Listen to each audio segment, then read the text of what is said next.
Hey everyone, I'm Alex, and today I'll be talking about a game I've been wanting to cover for a long time.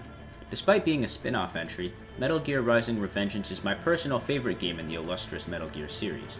While not without a bit of jank in the controls department, Metal Gear Rising boasts one of my favorite game soundtracks of all time, amazing cinematic action, and of course some kick-ass boss fights. I'll be ranking the bosses Raiden encounters on his crusade to take down World Marshal from worst to best, so sit down, turn off your pain inhibitors, and enjoy.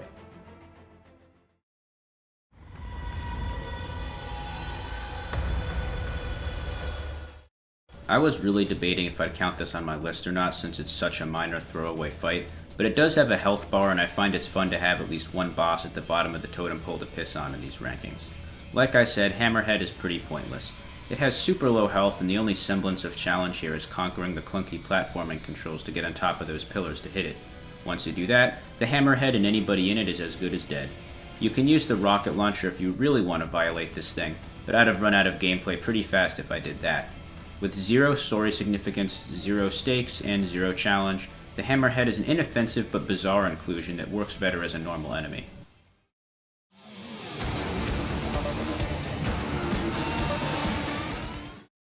The Grad is pretty weird, and I'd say it's a smidge more annoying than the Hammerhead.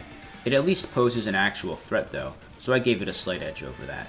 You start off trying to knock it back since it's clogging some hallway, which mostly plays out as button mashing and blocking when needed. After that's done, the real fight begins, which follows the same strategy more or less, since keeping your distance from the Grad is a recipe for disaster. It has some super annoying missile moves that knocked me over a bunch since I kept stupidly trying to ninja run to evade them, thinking Raiden would just reflect it or something. If you parry the Grad enough, you enter blade mode and get to slice up the shield things or whatever those plates are, and you just rinse and repeat one more time or so. It's not a very memorable fight, and like the Hammerhead is more of an introduction to a bigger enemy type than anything else, so it can only be so interesting.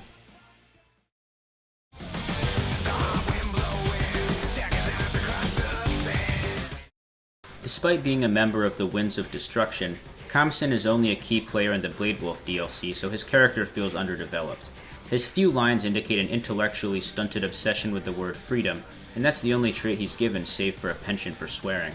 Like the other bosses who have their own themes, you can learn a little about him from the song that plays in his fight, but catchy as the song may be, all it really does is reinforce that he's a mindless soldier type, which seems odd given his high standing in the Desperado Company. Mistral's plot to have Blade Wolf kill him is never really given a clear motive either, so the whole premise of this fight is just murky and vague. Gameplay-wise, he's alright, although he's super easily cheesed by jumping heavy attacks, which he is largely unable to counter. He actually killed me a bunch since I was pretty lousy at combat with Blade Wolf, who up until then I had been treating like a four-legged solid snake. Specifically, I had a lot of trouble parrying his moves since I had a hard time telling what direction I was supposed to block. I feel that healing in this fight is weirdly dispersed also. There's a measly 1 nano pace to be found from the start, but once you parry his big jump attack and he brings the rocks down, the game starts tossing enough nano paste at you to get you through like 10 Kamsens. The rock sections are a cool idea that make use of Blade Wolf's more stealth-based playstyle and a nice way to get some damage in, although I for some reason was absolutely horrible at this and only successfully pulled it off like 3 times or something in all my tries. Kamsen overall suffers from being a foe of Blade Wolf, I'd say, who is fun to play but definitely weaker than Raiden in heavy combat. I think the music is pretty good here, but otherwise it's a relatively middle-of-the-road boss.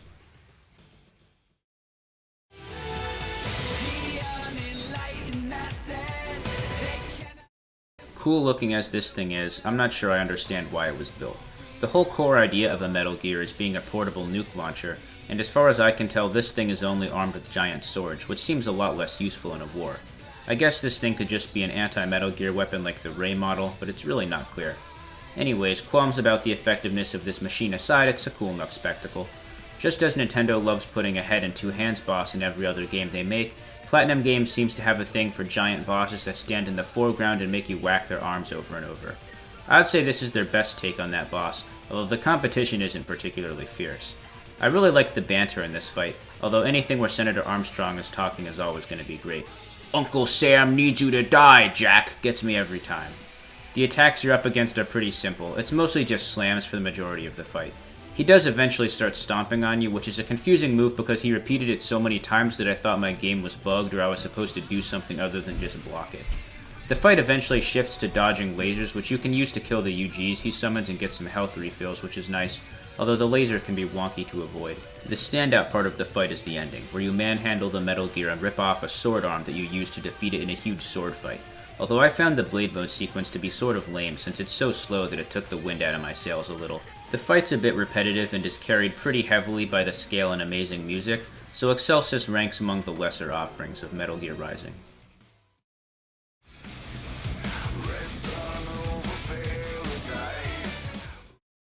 Sundowner really deserved a better fight than this, honestly. For all his bravado and blustery personality, he fights like a pussy. He just cowers behind his explosive shield, which is so easily avoided that roughly half of the people who've played this game didn't even realize he had a second phase if you destroy it. This is also because he has a pitifully thin health bar that you can shred in like 30 seconds if you feel like getting it over with quickly. My fight with him here was super awkward because I was trying to let him show off his moves and enter his second phase, so I couldn't be too aggressive. I'm no stranger to holding back on bosses in the name of getting enough footage duration, but this was just ridiculous. It's a shame his second phase is so awkward to kick off, since it's a good deal better than the first phase, I'd say, and makes the full version of Red Sun kick in, which is another great track. I've actually sung a horrible cover of this song before, and it is out there on the internet somewhere, but it's pretty hard to find anywhere, luckily for me. Anyways, in Phase 2, Sundowner gets some new tricks, like picking up pillars to swing at you and summoning a helicopter to lay down suppressing fire in your direction. This helicopter can get pretty irritating and is another tally in favor of Sundowner fighting a bit too dirty for my taste. I think the finisher is a tad disappointing also. All you really do is chuck a slider his way and chop him up like any other cyborg goon. The fight is still fun enough, complaints aside, but is nowhere near as good as it could have been. After spending so long chasing him down to World Marshal HQ, I was expecting a lot more from this comically evil 9/11 loving madman, but sadly he is nowhere near as, quote, as he claims.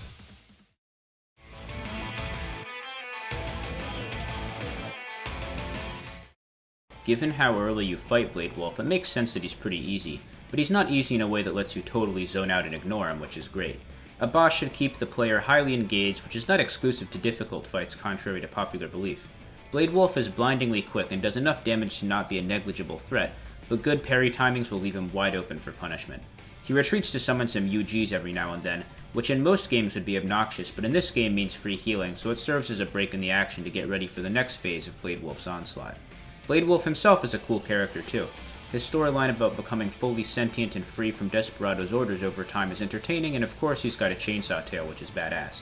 That opening cutscene is awesome and one of my favorites in terms of sheer coolness. The visuals like Raiden narrowly dodging the chainsaw and the melty knives are great and pair nicely with the amusing banter that Raiden and Blade Wolf will go on to share throughout the rest of the game. Sadly, I'm not a particularly big fan of Blade Wolf's theme, but that's not a major slight, and he'd probably have the same spot on my list even if he did have a better one.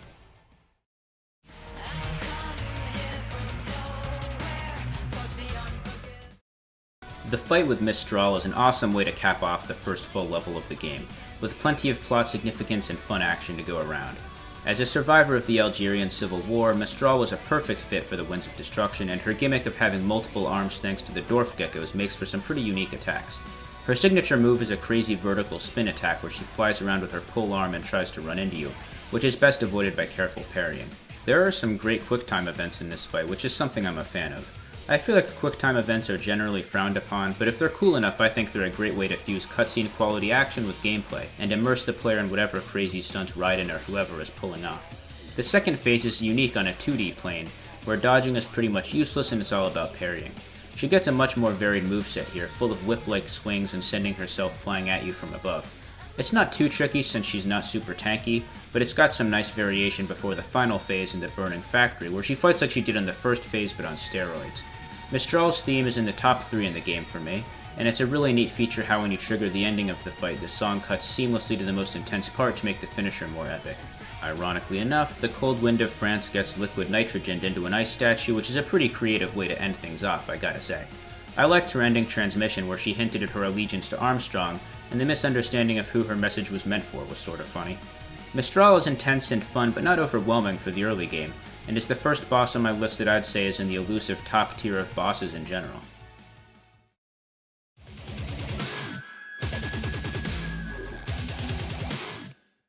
For the most part, bosses like this always end up at the top or very near the top in quality rankings. This is a very, very rare case where the big rival fight that got built up over the whole game is sort of in the upper middle. This is not because Sam is a mediocre boss. He's probably better than like 90% of these fights. It's just that I love the bosses above him so much that he gets beaten down to 4th.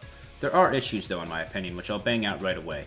Firstly, Sam is a character that I think is carried a bit by his swagger and role as a rival to Raiden. He himself has constantly changing philosophies and swaps sides seemingly at random. He goes from violently fighting against Armstrong, to working for him, to helping Raiden after death with little catalyst for change with the exception of his final resolution. His speech before the fight with Monsoon struck me as trying too hard to sound profound, and trying to make Raiden feel bad for killing the cyborgs was dumb in my opinion.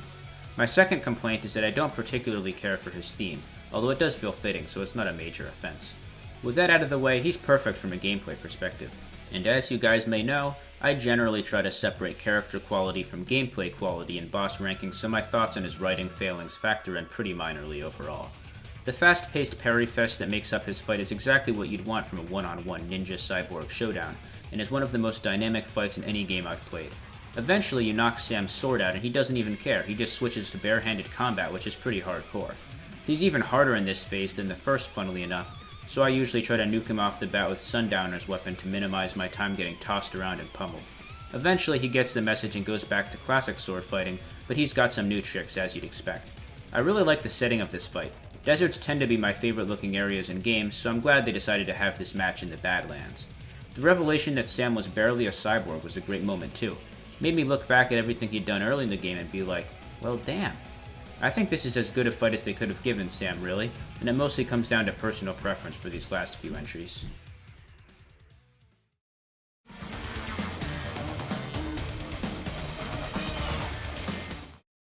This is my favorite first boss in any game ever. Within the first 5 minutes of gameplay, you're thrust into a fight against the towering Metal Gear Ray, which despite its lack of nuclear capabilities is a pretty imposing foe.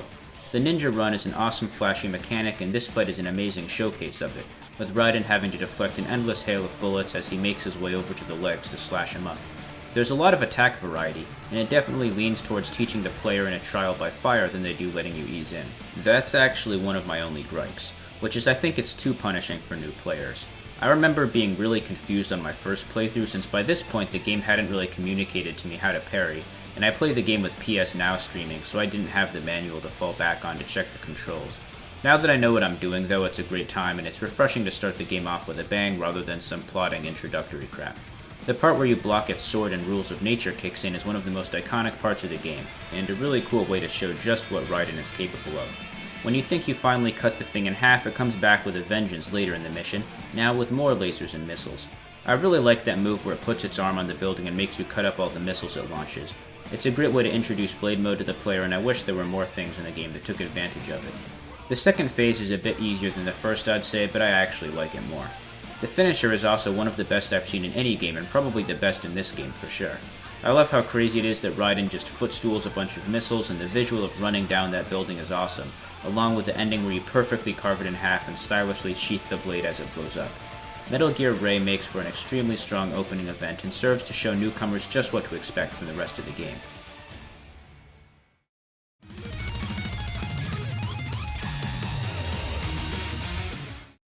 Monsoon is my personal favorite member of the Winds of Destruction.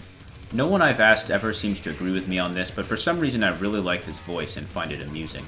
He has the second best speech in the game behind Armstrong's legendary rant, featuring plenty of great lines for comedic and serious purposes. While it's easy to laugh at his frequent use of the word meme, it's actually sort of an interesting discussion he brings up about how the cultural DNA of a group is ultimately its contribution to history, and is good foreshadowing for Raiden's final conflict with Armstrong to boot. Monsoon's theme, The Stains of Time, is my favorite song of the game, so it adds quite a lot of excitement to the whole thing too. Monsoon has a super interesting ability to separate and move his body parts independently of one another via magnetic manipulation of his cyborg body, allowing for a lot of creative attacks and intense pressure options. He starts out as nothing too crazy, and like many other bosses evolves during the fight. He tends to work in phases, retreating to the top of the wall to send helicopters, trucks, and other shit at you. All of his quotes from these bits are burned into my memory for some reason. I just like him. Eventually he starts using Lorentz Force to send huge wheels of junk towards you that are easily parried, and from there decides to activate the magnetic equivalent of Ultra Instinct. He becomes impossible to hit while glowing purple, and you gotta lob an EMP grenade at him to short him out and leave him vulnerable. They are single use, but they drop from the stuff you slice up that he sends at you, so it should never be an issue. While in this mode, he can send his legs and side weapons at you from a distance and has some pretty tricky to block combos that come out of it. I usually knock him out of this mode as soon as possible, so I haven't seen this, but he's also got a move where he sends his whole body around like a swarm of stuff that looks rather tricky to handle. This fight will have you on the ropes by roughly the halfway mark, and there's a real sense of tension as you slice up mounting numbers of vehicles and your healing supply slowly dwindles. The finisher here I really like for some reason. Something about the visual of Raiden scuttling up the Washington Monument looking structure appeals to me, and stomping Monsoon's face in against the wall is a great beatdown. I love how despite all his earlier talk of nihilism, he still cries for mercy when Raiden gets ready to butcher him into chunks, and he gets a first-hand taste of his own philosophy. By the time of his post-fight transmission, he seems to be at peace though, so maybe it was just more of an in-the-moment thing. Monsoon is a highly original and incredibly tense duel with an awesome song and a character I'm rather fond of, so it's no shock I love it as much as I do.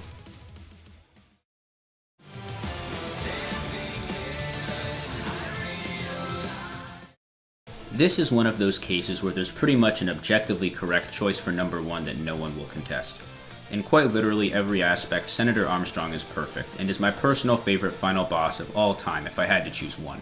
It's an incredibly rare case of a perfect storm, where gameplay, music, story, presentation, writing, and so on is absolutely 100% on the mark. After knocking the Senator out of the Metal Gear, you'd think he was done for, but in a surprising twist he's been augmented with nanomachines that boost his abilities far beyond even Raiden's power. You're treated to some amazing banter in this fight, both serious and comedic, which does a good job of quickly establishing Armstrong as an interesting character even though he's not really formally introduced until the game's final hour. He's best described as an accelerationist, wanting to use a catastrophic war as a means of uprooting America as it is and rebuilding it to be more individualistic and free. In my opinion, Armstrong steals the show far better than prior Metal Gear villains because he gets actual back and forth dialogue with Raiden. Many older villains just got a one-sided monologue, which is a lot less compelling. If you look back at, say, Metal Gear Solid 2, for example, I was surprised to see that Raiden barely even talks to Solidus. It's pretty cathartic hearing Armstrong rant about hating lawyers and bureaucrats and the like while beating up on poor Raiden, and I'm a big fan of characters like him in general. It really is a travesty that political disputes aren't settled by combat these days. After dropping some classic lines about Omelette making a nanomachines among others, and giving some hilarious scenes of Raiden punching him in the gut to no avail, the fight begins amongst the ruins of Metal Gear Excelsis. The "this isn't my sword" line from Raiden is probably my favorite in the game too. It's clever and cool and gives you an excuse to use Sam's awesome red sword. The fight is definitely the hardest in the game, and not in a cheap way either. His attacks are all dodgeable, parryable, or counterable by awesome QuickTime events, which are present in a volume so expansive I don't even know how many individual scenarios there are. Every time I fight Armstrong, I accidentally discover another QuickTime, and each time I am impressed by their coolness and pleased with the bonus damage they get off should you complete them correctly. They often have some side effect like getting disarmed afterwards, but it's not a big deal to just pick up your sword again, really. After a bit of fighting, Armstrong will chuck a bunch of Metal Gear Excelsis chunks at you, and you gotta do some fancy blade mode cutting to avoid them, capping off by hitting Armstrong himself and hurling him into some rubble to get damage off. This is where the real fight starts. Now you get this perfect balance where both you and Armstrong can heal, but you can stop Armstrong's healing with blade mode so it never feels annoying or unfair. The balance will shift constantly between Raiden and Armstrong's favor, and entirely comes down to your skill at countering his extremely varied moveset. The music kicking in adds to it even more, and while The Stains of Time is my favorite to listen to, I think it has to be this way as the coolest for how it's used and how much the lyrics tell you about the characters. I heard a pretty convincing theory once that the song is actually Raiden's theme and not Armstrong's, based on the line, "You carve your own path," being spoken to Raiden by Armstrong and the song saying, "I carved my own path," referring to Raiden in first person. That makes even more sense knowing that the fight ends with Raiden killing Armstrong but pondering his philosophy and ultimately accepting Armstrong's offer to be his successor in his mission to end needless death. I really do love battles like this, and I would argue that while Jetstream Sam is Raiden's rival from a gameplay point of view, Armstrong is his true foil in a story sense. Metal Gear as a series in general is full of amazing weighty final bosses, especially MGS 3 and 4, but I would argue that this is the best since it's paired with more entertaining fighting than either the boss or Liquid Ocelot, amazing as those two fights are. The final shot of the fight is great too, of Raiden towering above the dead senator, having crushed Armstrong's heart with his bare hands and solemnly contemplating whether Armstrong was onto something when he called Raiden a kindred spirit with his final breath. I highly encourage anyone who hasn't played this game yet to give it a go, since it really is amazing. Thanks so much for watching, and I hope you enjoyed. I actually wrote this script on my phone during a road trip, so I'm pretty pleased with how it turned out given the circumstances. Be sure to tune in next week for Jack and I's joint ranking of the bosses of Luigi's Mansion 3. That's all for now. Deuces.